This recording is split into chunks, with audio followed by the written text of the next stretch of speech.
Welcome to episode 9 of Using AI, where we will be discussing AI in politics and perhaps a future where we have, get this, AI-assisted political parties.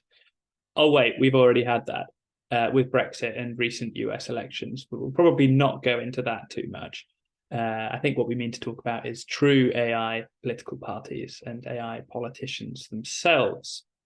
I'm your host, Alex Denne, and in a wild return of normal events, we have ML research scientist Alex Papadopoulos Korfiatis and AI founder Rafie Faruq. Welcome both. Hello. Welcome to me. Right, so news from the week. First segment, Yann LeCun. Let's talk about him. Yeah, so Yann LeCun is one of 3 godfathers of AI. Unfortunately, there are no godmothers of AI. But he says that AI won't destroy jobs forever. And if you've been following his LinkedIn, he occasionally posts kind of half a sentence messages about how AI is not scary, it's not going to take over the world, it's not going to destroy jobs. And in fact, he says that fears of AI posing a threat to humanity were preposterously ridiculous. I have to say, when I have read his social media posts, he doesn't go into too much detail, keeping with being a very technical person. And one does wonder whether he has much training in the social sciences. So yeah, I'm just a bit skeptical whether he, obviously he understands more about AI than almost anyone on the planet. And I remember he became particularly famous because he created, I believe he created the MNIST dataset, which is the first big data set a neural net could train on. And that created the first kind of big image neural nets that achieved far past human accuracy. But as I say, I don't know if he really thinks beyond the social implications very well.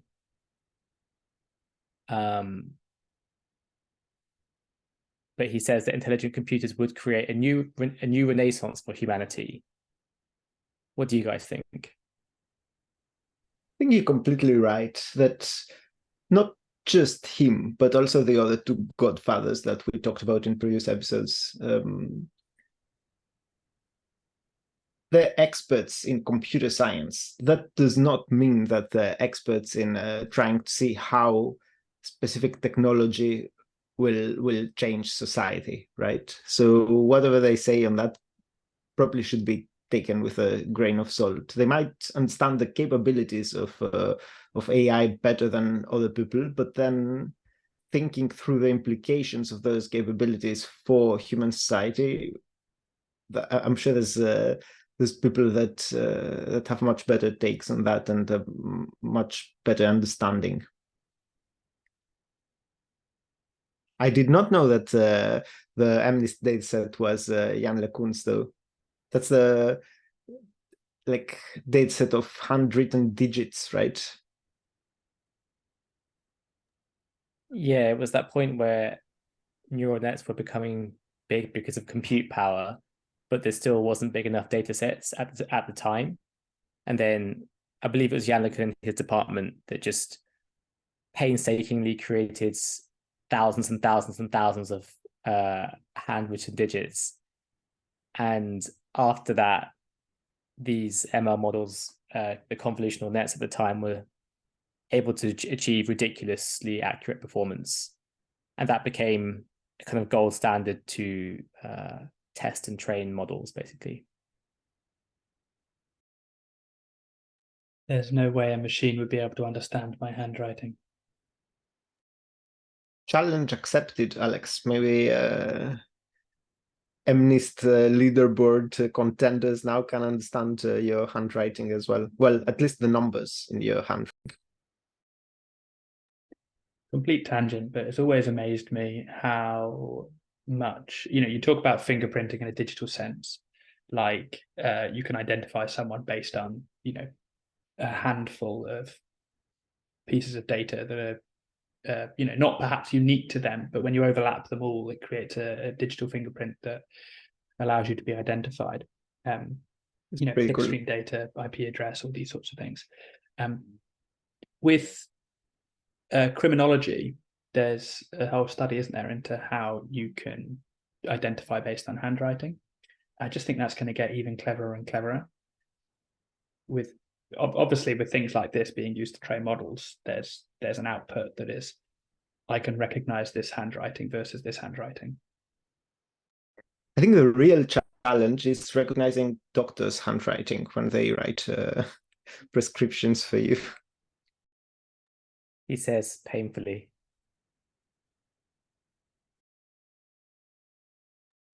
All right, I think this next piece of news is you, Alex, isn't it? About DeepMind. Yeah, so about DeepMind. Yeah, that's true. So it is kind of relevant, but not exactly for today's theme as well, that the UK government entered an agreement with several tech companies, but also including DeepMind, OpenAI, and Anthropic, to have like early access to their unrestricted AI models in order to evaluate them before they are released to the public, and be able to better legislate around them and prepare for understand the risks of those systems, right? So it's pretty big, I guess. In my opinion, it's a step in the right direction. Not sure what the two of you think. I agree. It's just a little bit funny because what does it mean to open up a model to the government? And even if they could see the code, they certainly couldn't understand it.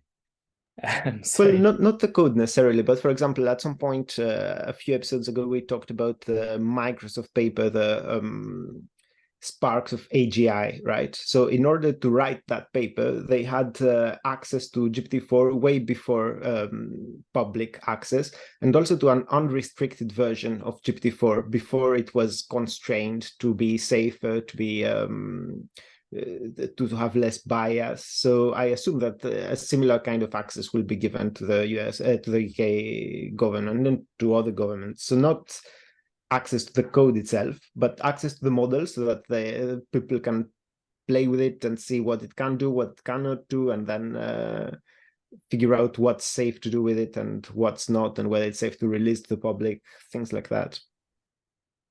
Got it. Yeah, so it's unrestricted testing, essentially. Yeah, exactly. Just, seeing that it's related to the theme, Rishi Sunak, UK Prime Minister, has been talking a fair amount about AI. I think because it's UK Tech Week this week. He, I think, aligns with some of your views, Rafie, in terms of fairly free market, fairly unregulated. But I guess he wants to put some safeguards in place. I think but as a politician, he obviously has to say that he's taking safety seriously and those concerns seriously. Whereas I think you side a little bit more with Yann LeCun generally on that front. Rishi's probably taking a little bit of more of a balanced view of some of the others, the more Geoffrey Hinton, as well as trying to be free market. Do you think that take is fair? Just for my part, I don't necessarily side with Yann LeCun because I just find his takes really lack depth. He's just like, it's all good, nothing will go wrong, that's it. That's basically Yann LeCun. I'm sure there's much more behind it, but it's very short social media posts, basically. That's it. It's fine, guys. Just stop it. Just build more AI. Don't worry about it. Yann LeCun. Yeah, 100,000 likes on that post. But yeah, Rishi seems to be towing the typical conservative line. I don't mean that in a political sense. I just mean that it's a very standard center-right line in that he's trying to be pro-innovation, which is great. He's just, while saying, let's also have some so-called guardrails, which no one knows what that actually means. So he's just playing it safe, but being innovation positive, basically.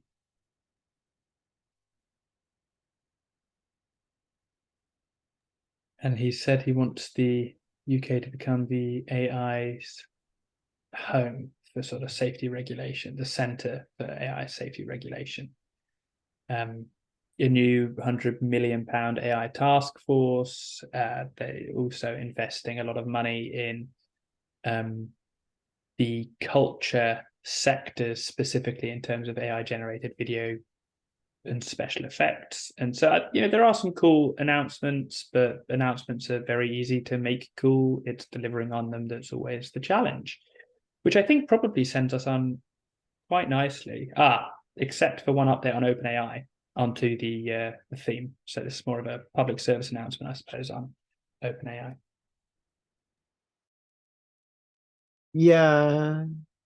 So OpenAI announced a few new updates for ChatGPT, and the most exciting one for me is that they now, through the API, allow you to do tool usage, essentially. So to define tools and APIs that then the model can call on whenever needed. So, for example, GPT models are not trained on up-to-date data, right? So they don't know about current events and they don't know everything that's in the internet. But if you give them access to web browsing as a tool, then they can recognize when they need to use the tool. So when they don't know enough information, and call on that tool and find up-to-date information. So that was a capability of the ChatGPT, the web interface. But now with tool usage on the API, they're giving similar capabilities to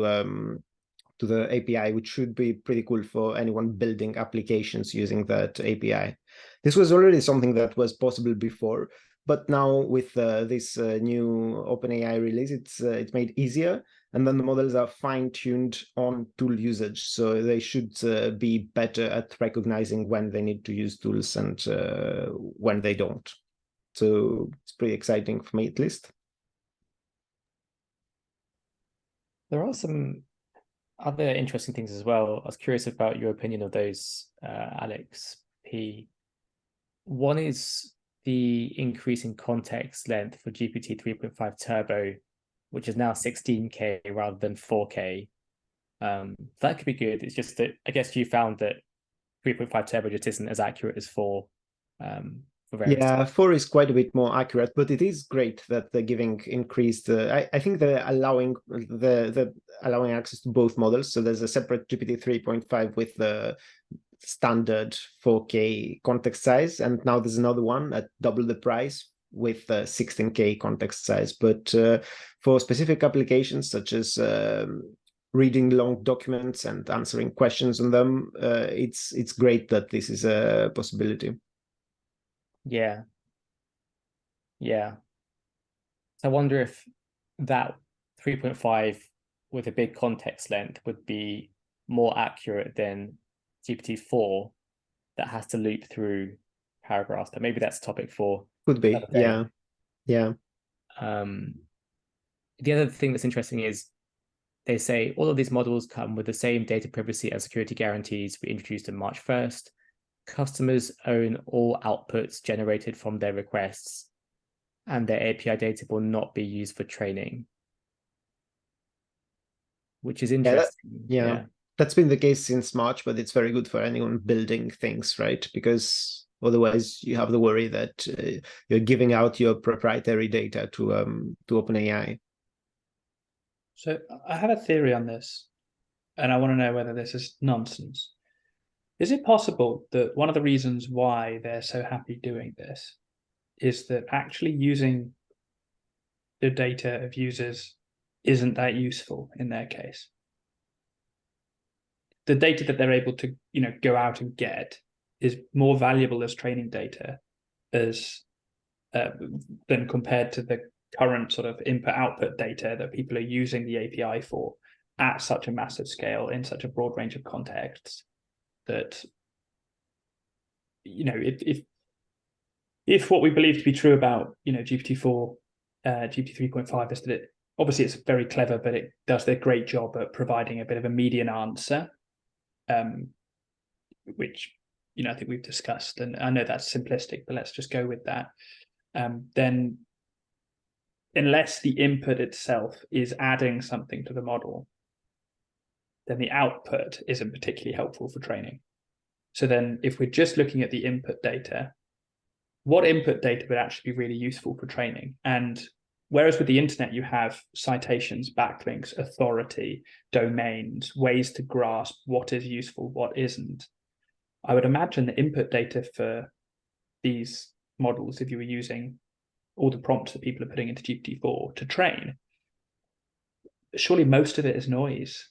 So how would you, if you were then, discern what's signal, what's useful for training, and what's noise, which is just people asking it to create poems about shellfish? So first of all, they have ways of sifting through data and finding the valuable data, right?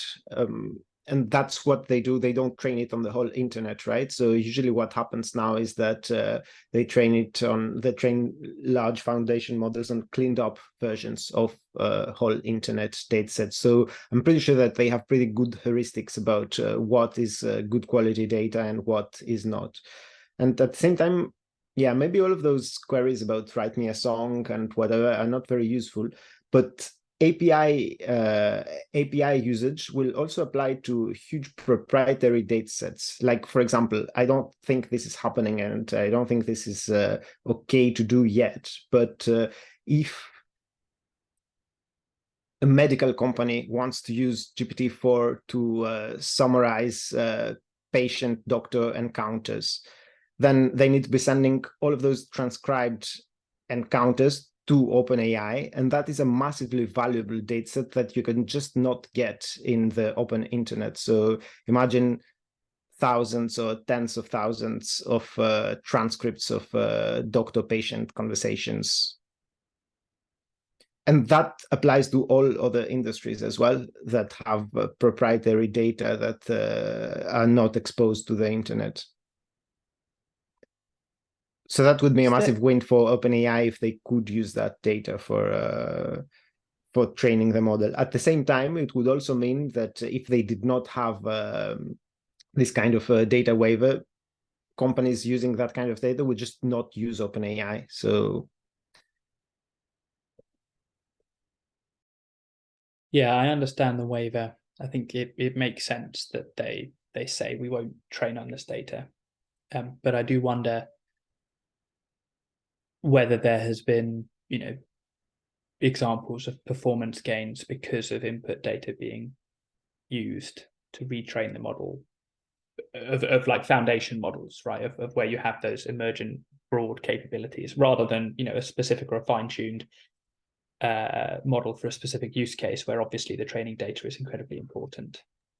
Maybe it is a bit of a chicken and egg, because any data that would be helpful for training the model further, companies would just not give out that kind of data without the waiver. So the data that would be actually useful to train the model, you just cannot get them because the companies are unwilling to use your system and allow you to use that data. I think it's worth mentioning here before we then just move on to the theme that Reddit users will have noticed that lots of their subreddits have gone private these last few days. And that's an action by moderators who are complaining about the change of terms of service, product terms for the Reddit API, where now they'll be charging for usage of the API. Now, this is, I believe, in response to the rise of large language models using, public Reddit data as valuable source of training.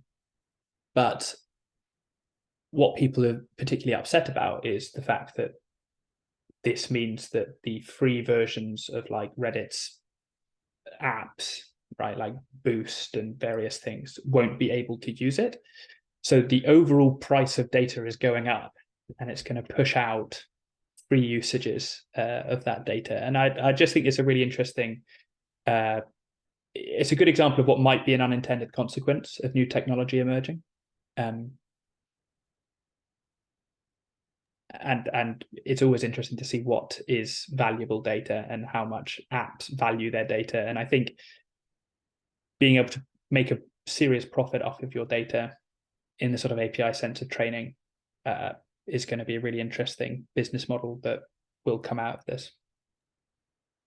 Yeah, this is actually really interesting and a good point. I've seen the same thing happen on Twitter. I don't know the details, but I've seen some uproar from people who have built companies off the Twitter API, saying the Twitter API has become way more expensive virtually overnight, and that's pushed them out of the space. And yeah, I do agree with you. Well, I agree with you in the sense that there could be new business models in terms of monetizing your data easier in a more standard way. I also think that it might not be an unintended consequence that this has happened, but more just a revaluing of these assets via the free market. Because this is exactly what competition in the free market is good for, just efficiency of value of assets. Another real example of this is Google Maps. Lots of sites used that and embedded that service, which linked up with Google's API, Google Maps API. And then they made that more expensive. And I don't know if you guys remember, but there was about 2 years of going to small websites and Maps not working because they hadn't put in an API key or something. They just couldn't use Maps for free. You see it less now, but yeah, that I guess was Google cashing in on their own data set there. Just a question. I suppose you could still just scrape Reddit, right? Or is that against the T's and C's? I presume that's against the T's and C's. And, if we're talking about creating a free app, you would need to commit a lot of resources to knowing where to scrape and when to scrape. And I imagine the API would just be a much easier way to do it. Yeah, fair enough. But I mean, there's always people who will go around the rules. All right, onto the theme, AI and politics. Now, I had a little bit of a play with GPT-4 trying to get it to come up with some UK policies for this episode. And it was quite fun. So would you like to know the prompt that I gave it? I know it's a bit silly, but okay. So I said, you are the leader of the opposition party, Labour, in the United Kingdom. Your aim is to create policies which are likely to get you voted in and that raise enough funds for their implementation. Every policy you mention should be based off your understanding of all political parties and their decisions in democratic nations, whether they worked or did not work, and whether they were popular policies even after the political term of leadership came to an end. It then, I then prompted it to come up with the 5 policies that people were most unhappy about with the Tory party, and then to create versions of those that were financially viable, that tackled them in a particular way. One of which it suggested was a wealth tax. Very complicated, I imagine, to actually implement. The other was closing tax loopholes, which I think is actually probably a lot harder than it is to say you're going to do it. It's a lot harder to actually do it. Much easier said than done. And we got into a discussion about specific policies and got talking about budget surplus. I asked it what the sort of budget deficit of the UK looked like, how large it was, what the receipts were, what the expenses were. It managed to find that data accurately from the ONS and print that for me, which was nice to see. But when I asked it to start then using that kind of maths to say, okay, well, if we removed this policy and we did this policy, how much would that raise in receipts? The maths just got absolutely terrible. And I got really upset with it because I thought we were just making so much progress here, like AI shadow leader of the opposition. So yeah, I wondered if you guys have had a little play or not. I did ask it to tell me the least popular taxes as well, as a way to try and, then reduce those and then create these new ways of generating revenue that would cover the cost of cancelling the least popular taxes, right? Because if you run on a rule of I'm going to get rid of the most popular taxes, I imagine you're going to get elected if you can balance the books still. That was my silly thinking anyway. He sounds more like Alex D politician with an AI advisor rather than an AI politician, which might be the state of things, right? It's because the AI politician isn't ready, Alex. Look, I had to give it some opinion. Agreed. But yes, there's definitely a bias towards my views, but I wasn't trying to lead the witness. I wanted it to come up with more things on its own and surprise me, and it did come up with some surprising suggestions for me. I just put in what could be the most positively impactful political policy for the UK, because that obviously doesn't prime it to be left-wing or right-wing. And it comes up with 6 suggestions. I won't go into too much depth, but they're climate change mitigation and adaptation, education reform, healthcare reform, specifically calling out that the NHS is under strain, which is correct. Socioeconomic inequality, Brexit impact mitigation, and digital and data regulation. And it explains points within each of those areas. Seems good. It is quite good, isn't it? You can imagine it already being used for these sorts of surface level discussions. If you choose one of those, Rafie, and you ask it to go deeper, I think you'll find a point where it becomes quite weak or it becomes inaccurate, which I think you can often find when you start scratching away at the surface of some of these what seem to be good answers. There's always a point where they fail a little bit. So for me, it was asking at what different thresholds of wealth would a wealth tax raise different amounts. So it suggested a 1% wealth tax over assets for people who have assets worth over £1 million. And I said, okay, well, how would that change if it was assets over 200,000, excluding the primary residence, for example? And the maths it gave me was just completely terrible, completely wrong. And in fact, that would raise a lot less money than the one that it gave me before. And the fact that it didn't know that, shows that it's trying to do better at maths, but I think it still has quite a long way to go.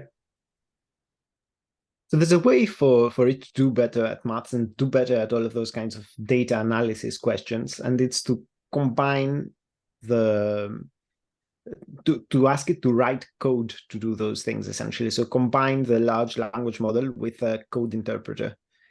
And OpenAI has a tool or plugin that already does that. I'm not sure if you have access to that yet, Alex, or not. I don't. But they show exactly examples like this, where the language model itself cannot do the math, but it is very good actually at writing code that can do the math for you.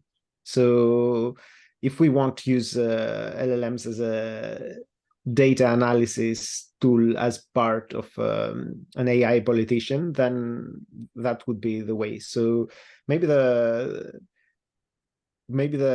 politician will split into different components, right? One of which would be a data analysis component, and one of which will be like a policy making and more general understanding component, and that could work better.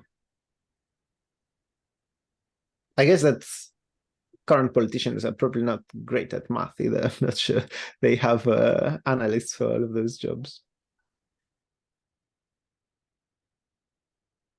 Which makes me wonder, what are the requirements for, like, what do you need to be great at in order to be a politician?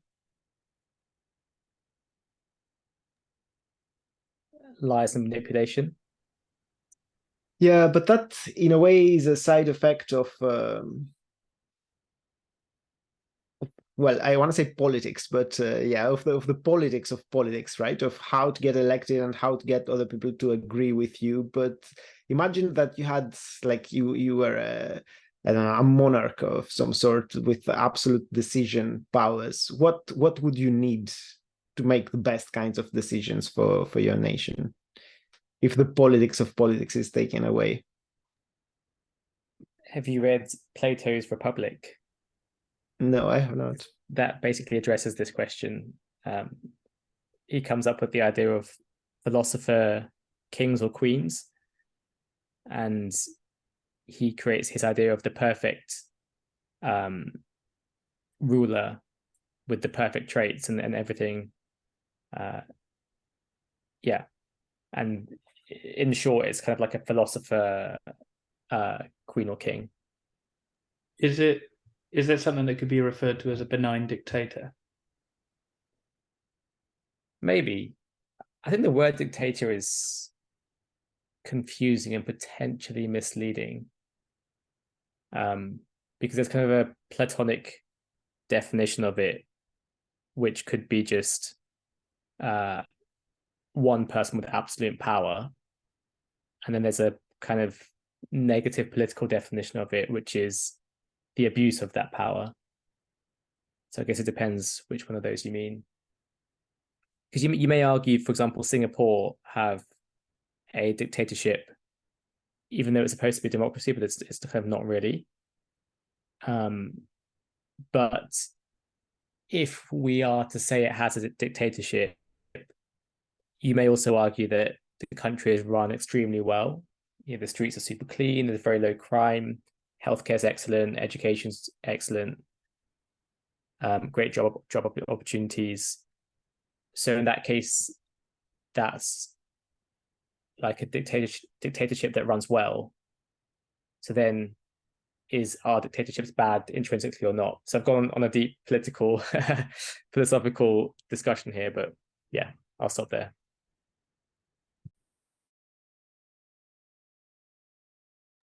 Alex, have you had a play at all with creating an AI politician or any AI policies at all?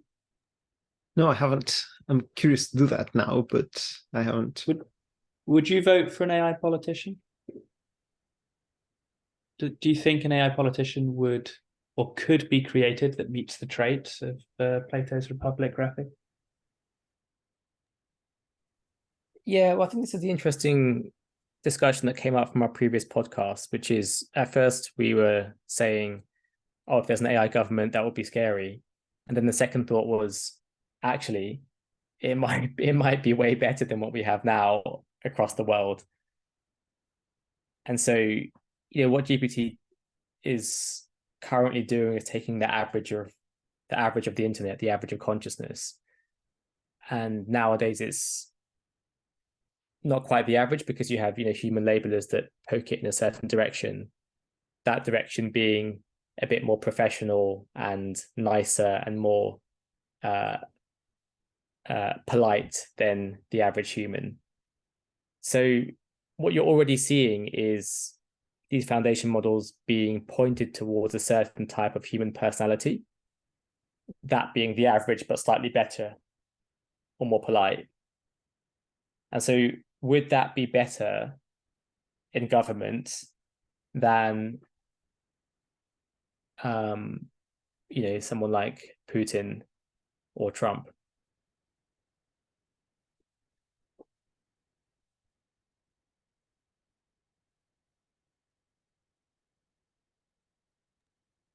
Yes. In the same vein, though, just like random decisions or rolls of dice might be better as well, right? But I don't know if the current capabilities of large language models would include actually making informed decisions about anything. What if they...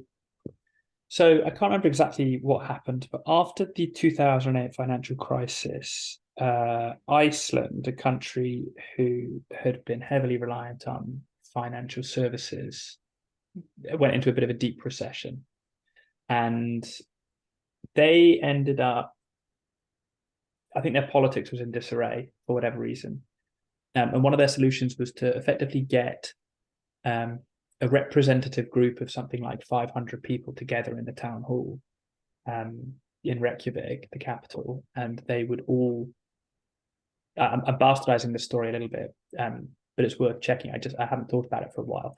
And they would all come up with policies that would push the country forward and away from the crisis that they've all just been through.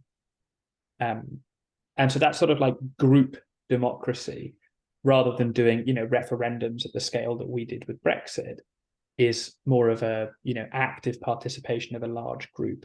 Now, maybe that works for Iceland because it's, 350,000 people. And so 500 people can be quite representative of areas and different ethnicities and various things. But I do feel like, yes, maybe large language models might not be able to think in the way that a politician does today. But if we remember that politicians are there to represent the best interests of the people, and we imagine future structures of democracy that might work well with AI assistance, then you could conceive that models could spit things out, and then groups of people could discuss them and then send them back. And you could have this sort of like active AI-assisted democracy, which could be quite fun because you're sending everything back to what you'd hope would be programmed to be impartial, data-driven entity, and then bring it back to the sort of human level, emotion, security, all the things that we care about, which is, I think, very different to the way that we've been discussing this so far, which is like, oh, let's have a robot as the prime minister, or Rishi plus AI is actually our prime minister. It's not just Rishi, because we already have political parties assisted by AI for mass persuasion in voting systems. I think we know that. So maybe the actual structure of politics would need to change a little bit to allow for more input from AI. But you'd need a very small, forward-looking country to do that, I imagine. I don't imagine Rishi's going to announce that the Conservative Party is going to become the UK's first AI party at UK Tech Week. At the same time, Alex, what would be the advantage of this compared to having a pool of impartial experts to draw from? Why would we replace those experts with a language model? I guess that the language model maybe cannot be influenced or bought or whatever, but I'm not sure if that's the main concern. I guess that's one reason why we cannot have this like actual impartial decision making using experts is that there's a lot of politics in politics. And in order to get that that kind of AI political party, you'd have to take politics out of politics. But by taking politics out of politics, you could have a better system that does not use AI as well. But that's a tough part, right? Taking the politics out of politics. I just want you to say it one more time. Yeah, it's like the politics out of politics political problem. I think you're right there. I mean, it's well said. It's just, what does that actually mean? Yeah, I quite like the idea of having AIs generate policies, as you say, Alex D. Because currently the personality of Anthropic GPT, it's not very political, right? It's more informative and not database, but it's designed to be informative and helpful. And if you think about it, humans are just flawed. We get emotional, our decisions are biased. And currently we kind of have this new era of what I call Kardashian politicians, in that you have these kind of celebrity politicians like Boris Johnson and Trump, that if you're famous, you can just become a politician, basically. And it's about manipulating the crowd. Whereas what you want is servant leaders. And if you treat AI as a servant that gives us ideas, implements administration and helpful policies without caring about how popular it is, then that seems quite promising. I think the thing that worries people about that sort of concept is the idea that an AI will want to, it'll need to have some model or function that it's using to weigh up one decision over another, one policy over another, free childcare versus free school meals, right? Like whatever it is. And would it do that based off of a utility function? How does that work? Or does it do it by analyzing, it doesn't have a utility function, but it knows that everybody has a utility function. So it estimates everybody's utility functions and then tries to create an average utility function. And then actually, is the average utility function what we want a politician to do? So if we take the politician out of the seat and we put a function in there, what is the outcome that we want to optimize for? Which raises the question, what is the happiness? current outcome that is being optimized? Or like, what do politicians try to optimize? Probably not the right function, but what is the goal of a politician currently? Well, if you look at, so I'm just going to give a very specific example, and I know Rafie's going to give a much better top-level example. I mean, you know more about these things. So if you go on Rishi's Twitter page, he has his 5 goals. So goal number 1 is halve inflation. Goal number 2 is grow the economy. Goal number 3 is reduce debt. Goal number 4 is cut waiting lists for the NHS. Goal number 5 is stop the boats, which is to do with migrant crossings in the Channel. So those are supposedly, his and the Tory party's 5 key goals. So that might give Those an are example. not goals in itself. So what is the goal of those goals? Well, that what's is the ultimate aim of someone that's governing a country? A lot of those goals seem to be about the economy of a country, right? But that also is not a goal in itself. Well, why do we want a better economy? So definitely the goal of a politician, if the cynic in me is about to come out, is to seek and win re-election. And maintain the security of the party.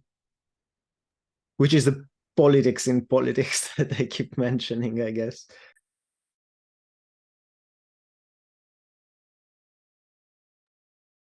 But if you don't make a utility function simple, then there's going to be conflicts. And it's those sorts of conflicts in a function that I think people will struggle with. So if you say we want to grow the economy, then maybe we deregulate everything, right? And we reduce taxes on innovation. And then we say, okay, but we want to maximize people's happiness. Well, then we say, okay, well, then we need a state that provides free services for all of the things that cause people stress: healthcare, education. infrastructure, whatever. And obviously those two things then conflict, because in order to provide those services for the state, you need to raise the taxes. And in order to raise the taxes, you need to stifle a little bit of business innovation because you need to take the money from somewhere. So how do you create the goal of a political function? That someone must have created these models, that there must be models that do this. I'm interested to know if those people then plug them into these sorts of models like LLMs to get suggested outputs that maximize the result of the function. Yeah. Do you see this is actually a perfect use case for machine learning and neural nets? Because if people try to create, like economists try to create rules-based models that predict the outcome of policies, and even politicians have some sort of schema in their head for when to make decisions and how to make decisions. And, if you're Rishi Sunak, you always have to be center right, even if the correct answer should be center left. Whereas a large-scale language model would analyze these millions and millions and millions of variables and trade them all off against each other and pick just the average decision. Seems to me that this is a job for reinforcement learning, not large language models. It's just that we need to be clear about what we're trying to optimize. But after that, it is like, I do agree that it feels like machine learning could do a very good job there using reinforcement learning. Yeah, exactly. If we gave it the objective function of GDP growth and happiness, if you could measure happiness, or like well-being, or I actually think healthcare could be a really good objective function, as in minimize the amount of people that go through hospitals, for example, because that's probably a proxy for happiness. The AI could decide just kill everyone when they're born, then they don't go through hospital. I thought about saying something like that, but it just takes us back to our scaremongering episodes. Fortunately, the AI politician doesn't control the military, right? No, that's a side note. Let's not go down there. I do think that something like, minimize pain and suffering, maximize growth and research and innovation, maintain and improve infrastructure, those sorts of things would be, pretty run of the mill.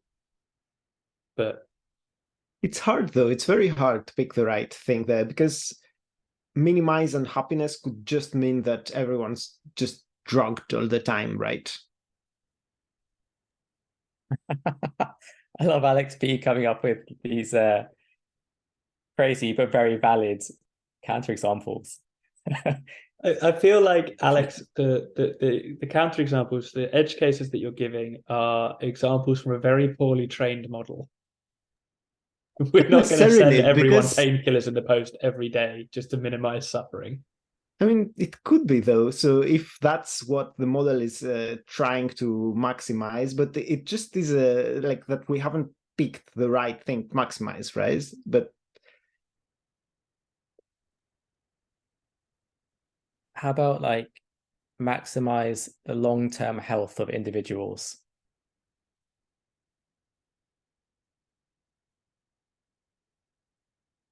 That might go against happiness though, because you might want to eat loads of cake. Yes, exactly. Yeah. So I guess long-term happiness, if you could measure that, maybe. But then again, you'll take loads of cocaine all the time.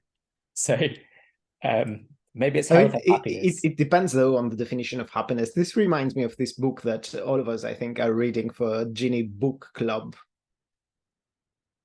about utilitarian moral philosophy. I wonder if something like that could be applied to everything, right? To decision making in general. So that book is talking about trying to maximize happiness, but happiness not as in, okay, I took drugs and I'm happy, but of a different nature. But That's the main problem that I see here, that it's very hard to have a well-defined utility function. Maybe impossible to have such a function to maximize. I think you need different utility functions for different situations. And so there could be a further function above that that chooses which utility function to use given the situation.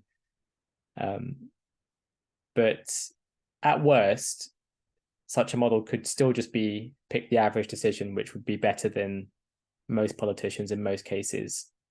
I think where AI models wouldn't work well is where you need highly nuanced and potentially emotional decisions.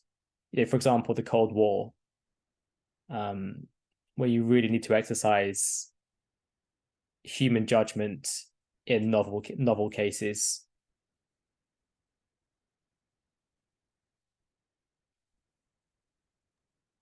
Surely, well, famous last words, but surely if all governments in the world were AI governments, there would be no such issues, right? And no war, no strife between them. Again, famous last words for like the AI apocalypse, but yeah, I'll trace the AI apocalypse back to this moment if it ever happens. But another interesting point is that if we did put AIs in charge, they might well discover that our entire way of living and structuring society is just wrong.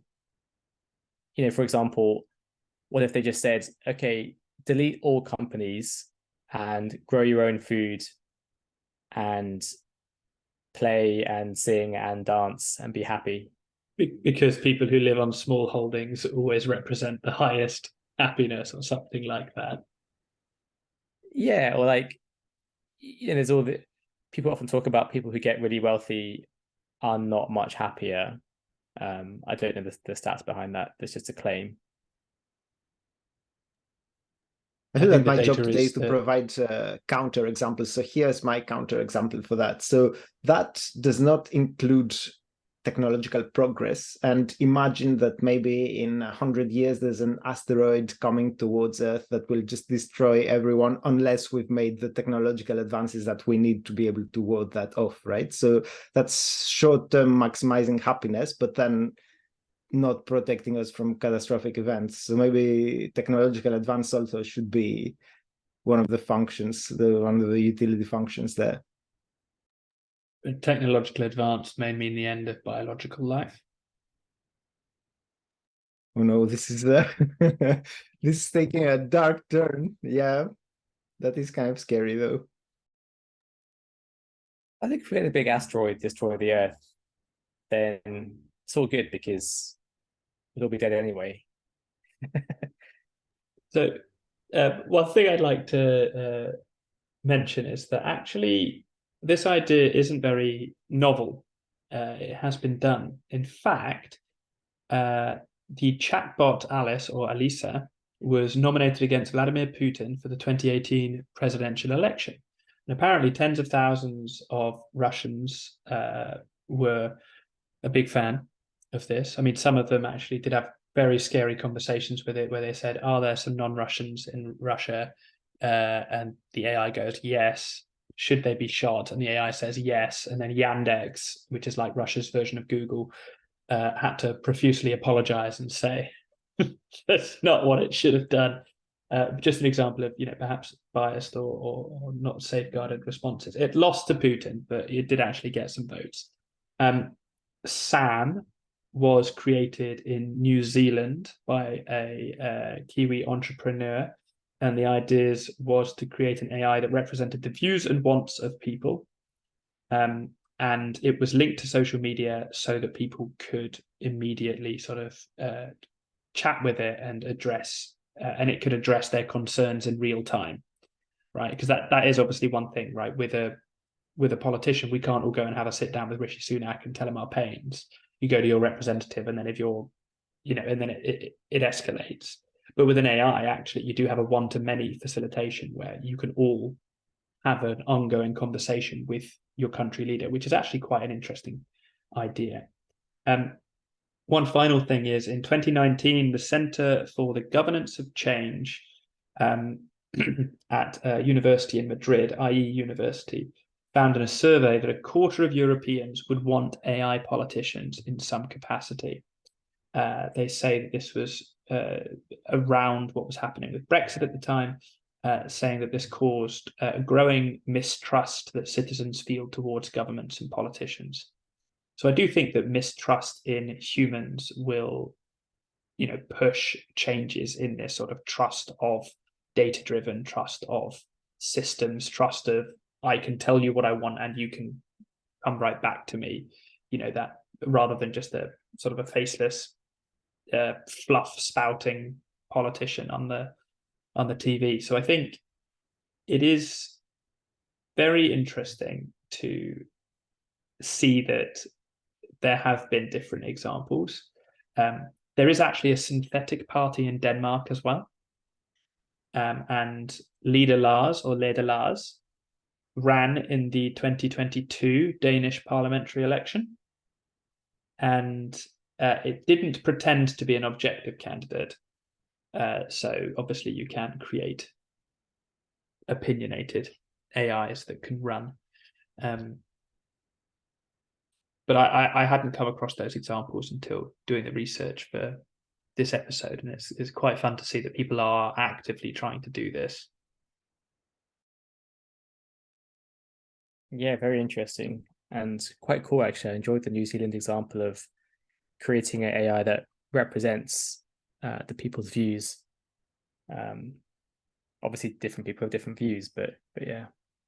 Yeah, it sort of solves the utility function problem, because you can just say, ask the people what they want, and then create policies that, then everyone could be like, I want chocolate, give me chocolate. And then suddenly the AI is just giving everyone chocolate. I don't know, terrible example.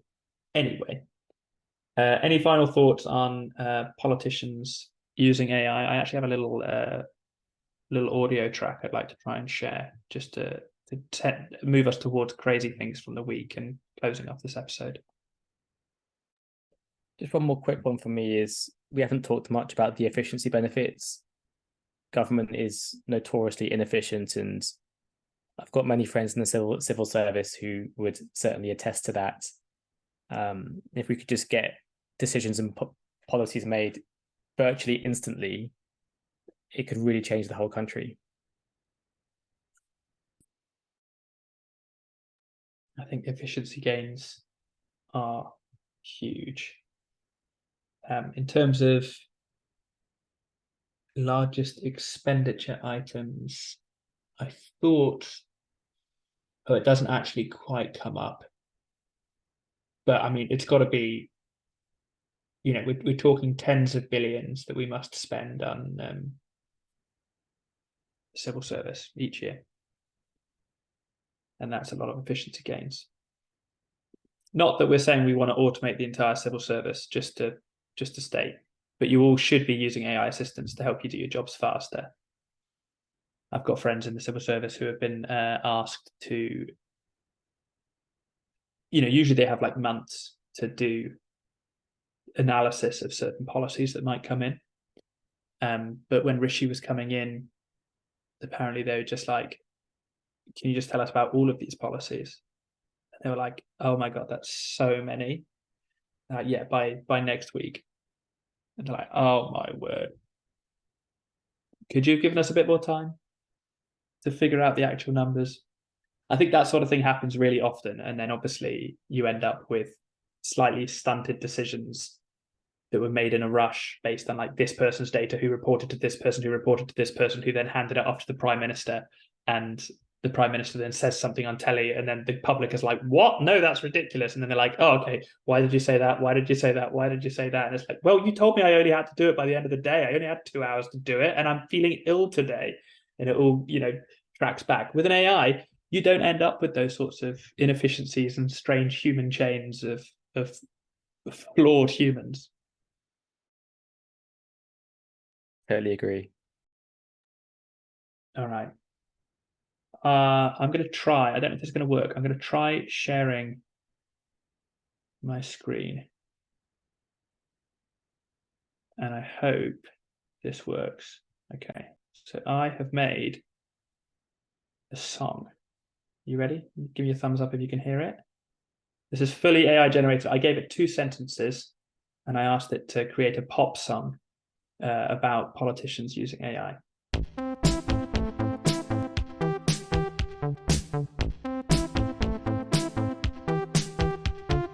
Our world is changing and AI is leading the way. Politicians are using AI to make policies each day. The future is looking bright. With AI we can do anything. We'll never have to worry about making the wrong choices. AI is always right and it never makes mistakes. Just going to stop it there because I thought it was doing really well up until the point where it says AI is always right and AI won't make mistakes. And I just thought, it just sounds like another politician. I'm very impressed, Alex. Yeah, that's insane. What did you use to make it? Is it the crazy thing of the week for you? Yes, I think it should be. I think it's called Song R. Yes, songr.ai. I'll pop the link in the show notes. And yeah, the guy just posted on Reddit yesterday. And this is off the back of the crazy news that the Beatles are coming back together to write one last song based on a demo that was recorded but never really turned into an actual song. So they're going to use AI to take out the guitar in a piano track, and then I think they're going to write the rest of the song on top of just the piano in there and various things, which I think is quite fun. So I'll pop the link to the article that inspired me to look for this app that can create songs. Not that the Beatles are using this app, just that obviously there's a lot happening. And also, I don't know if you guys saw, but Meta did release a music creation tool, but it only creates 12 seconds. But you can ask it to create a much broader range. Song R will let you do pop, hip hop, piano rock, and there's another one I've forgotten. Whereas Meta, I think, will allow you to, I got it to create like lo-fi electro beats that did something, and it was actually quite good. So check out the Meta thing. I'll plunk the link in there. And Song R, you guys have a play with it. It has a limit for the amount that you can prompt it to generate lyrics. It's only like 2 short sentences, but that was the result of 2 short sentences, those lyrics that just came out. I was quite impressed, to be fair. I agree. Yeah, it's pretty impressive.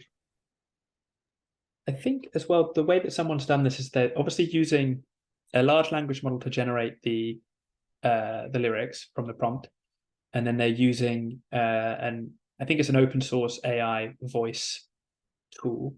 So I think the 2 voices, you can have a man or a woman's voice, and they're known tools.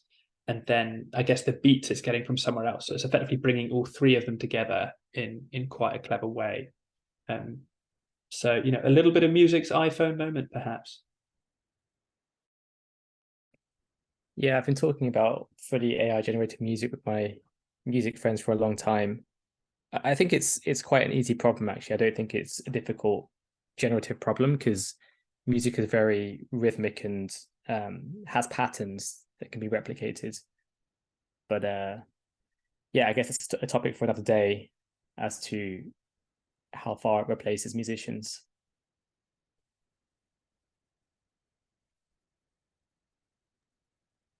I mean, I know I won't be listening to anything that I haven't prompted myself. That was just straight up the best thing I've ever listened to. Expect my top album coming soon. We could create an album all about the different themes from this podcast series. All right. Other crazy things from the week? I think you both had one. I think what I will pick is the Chat GPT, or rather AI generated sermon, like a church service in Germany, where it was like a video essentially, and the script was generated using a large language model, I think Chat GPT, and then there's a virtual voice and avatar as well, and it did a pretty good job apparently, and it drew huge crowds wanting to listen to it. So that's pretty crazy to me. I assume the crowds were there because of the novelty factor, but still.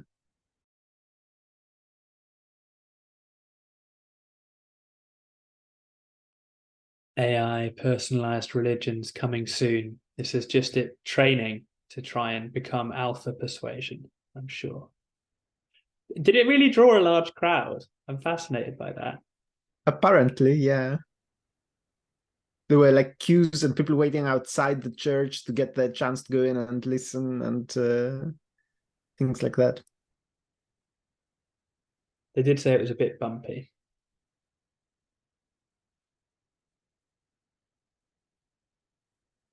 I love the idea of parishioners might end up hearing unintentionally novel interpretations of religious doctrine. It's a really polite way of saying AI may interpret the Bible in very interesting ways.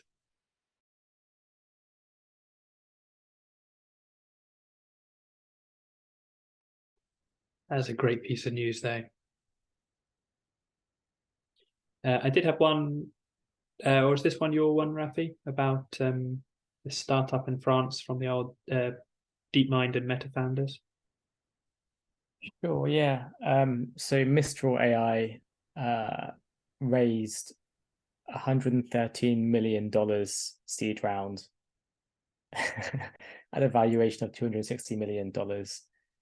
They're a French startup from some ex Google people, and they're basically trying to compete with OpenAI and create more foundation models. And they'll release their first models in 2024. But they, I believe, got together in just 3 weeks and raised over 100 million, which is pretty insane.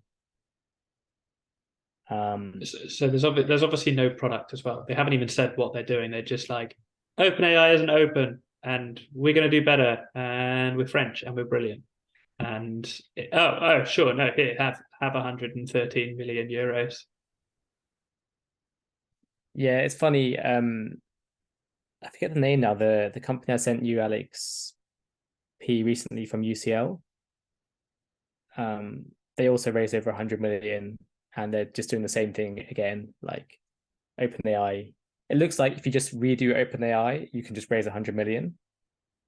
So it kind of shows there's an appetite for OpenAI competition in Europe, right? Which is a pretty important thing, because Google is US based, they have foundation models. Anthropic is US based, they have foundation model. OpenAI is US based, they have foundation models. But Europe is lacking a bit, right? So maybe that's what was being recognized here, and the need to catch up. That's why everyone from Europe is probably giving them a lot of money. if you want to raise 100 mil, just go build a foundation model in Asia. Job done. Job done. What a great way to end the podcast. I mean, that's so nice to give everyone a tip on just how you can raise 100 million. The one thing I did quite like about the Mistral article is they say that, there's only 70 to 100 people on the planet who supposedly have the kind of knowledge that these three guys have. I mean, obviously, an investor would say that about the founders, because founders are so much an important part of investing. So, look, listeners, you may only be able to raise 100 million if you are really good at AI and machine learning and various things. So Rafie's shaking his head. He thinks you can just raise it anyway, I think. Yeah, I think training transformers is it's like not easy, but it's not that hard either. So yeah. Free money, everyone. Get on the hype train. Okay. So I think a fascinating episode. Thank you both for your thoughts. We'll close up this week. And as always, all the links will be in the show notes. You can watch the episode on YouTube if you want to just have a look at the silly images that we have behind us. And next week will be our last episode before we take a break. It'll be the end of season 1 of Using AI. And the next week's episode will be on AI in legal, which we know a thing or two about. So we will see you next week. Until then, doodle pips.